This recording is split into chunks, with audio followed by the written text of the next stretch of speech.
sit alone in my four-corner studio looking at Grammys. Let's go.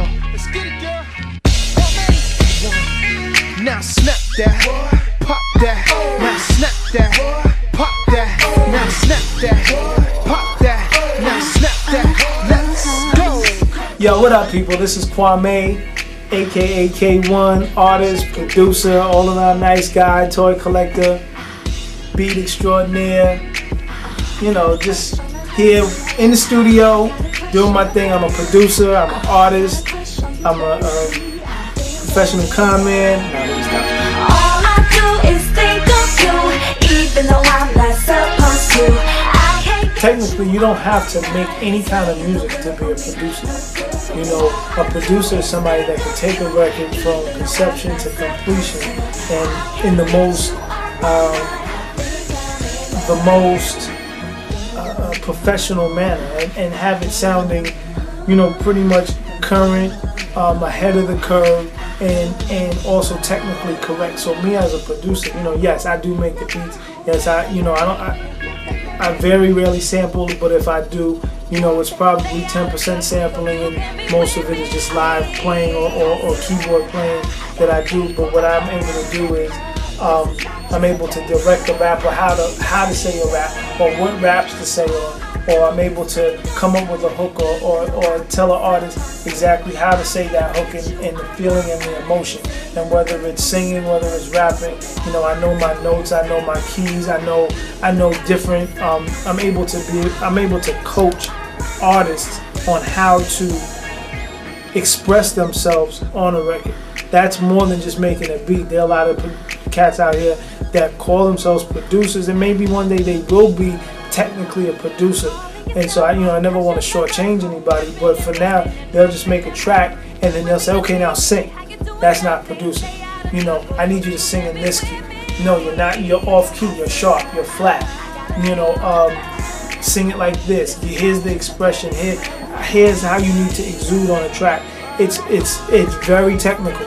You know, after making the track, after singing, knowing how to mix that track and how to, you know, I don't have an engineer. I pretty much, you know, I come in with exception of like an outside help from a songwriter or whatever. You know, I pretty much run the show by myself. So, you know, that's all a part of being a producer, and it takes time. Nobody can just do it, you know, just out of the blue. You got to know what you're doing, but then at the same time, everybody's technique is different. So I'm not going to say my technique is any better than a newer producer's technique. You know, it's about getting the job done and what you do to get the job done.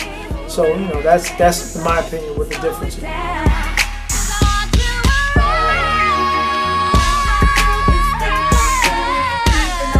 As a producer, I've worked with so many different artists. I've worked with Mary J. Blige, LL Cool J, Janet Jackson, Maya, Lloyd Banks, Missy Elliott, Tweet, 50 Cent,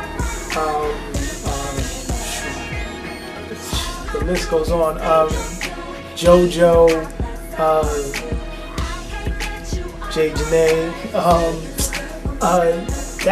Fantasia, Keisha Cole, Method Man, Shingy, Joe Budden. You know, I've worked. You know, as I name the people, it's strange to see the long list because I don't really think about it. It's just you know artists one day at a time. But you know, I'm probably forgetting a couple of people. But I worked with Fat Man Scoop, a lot of people.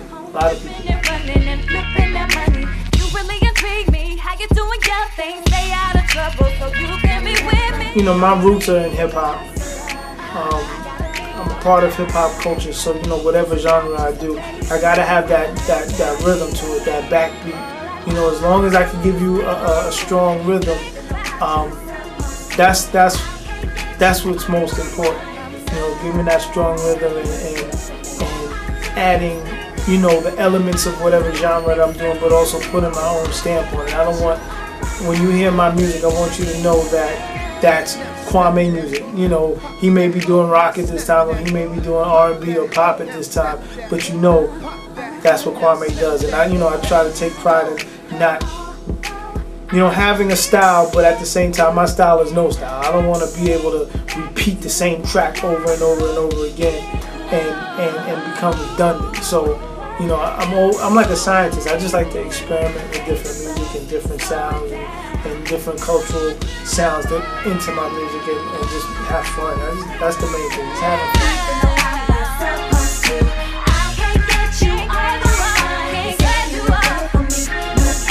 Definitely. My aspiration is to travel to different countries in Africa and hear the sounds of those particular countries. Like, for example, I was put up on a particular instrument called a fula flute, and I was in the train station and there was an African group performing. And I was like, look, I need that on a record, and I brought them in the studio, and that was a record I did for Drew Hill. Or different like South African, like the chanting that they do and stuff like that. I like to put the different world sounds, especially African sounds, in a lot of my tracks. A lot of the percussionary sounds, a lot of the different sounds that are only indigenous to the African continent. I'm drawn to. I've always been drawn to as a child, since I was a child. So going over there and teaming up with a lot of the musicians and doing some crazy music, I'm with it. It doesn't matter to me. Let's get it done. Have beats, will travel.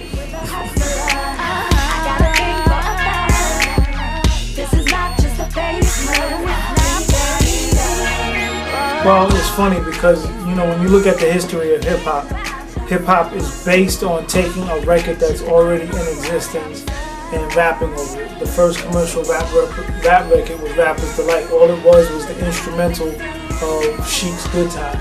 And, for several years, for many years, for like a good 15 years after that, that's all rap records were. You take what existed and you pretty much fit it into the culture of hip-hop. And that's why hip-hop is so broad-based, because you can take an opera record, you can take a James Brown record, you can take another rap record and flip it. I think in the sense of what you were saying that happens with the African hip-hop artists, you got to think about it. Pretty much most of the producers, most of the creators of the music are here in the States. If they don't have that resource, if they don't have that creative resource, but they still want to express themselves in rap, the only thing they can do is use an instrumental. Reggae records have done it all the time. That's all they do. You just hear the same beat with a different artist on it. So I don't ever look at it as plagiarizing. Sampling is one thing, redoing another record is another thing. But the solution is, producers such as myself or other people need to just go out to Africa, go out to the different countries in Africa, find the different hip-hop artists, and give them records, and at the same time take what is a part of the African culture, the music that's a part of African culture, and incorporate it into hip-hop as well, and make them have their own sound and incorporate their own sound with it, and just expand on the music.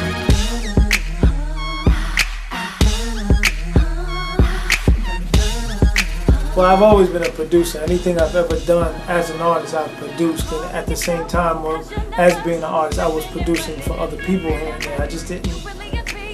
I didn't focus on producing just for other people. So the only difference for me now is when I make records, I'm so used to making records for myself, or I have been so used to making records for myself. Now I'm able to expand the boundaries, and I can just make any type of record that I want and not have to worry about how I'm personally going to be looked. If I want to make a pop record, I can make a pop record. If I want to make a rock record, I can make a rock record. And I'm not put into the box that an artist would be put into. So it's really an easy transition because, since I was a kid, I've been doing music and striving to be a producer. So I'm just stepping into the job that I always wanted to do.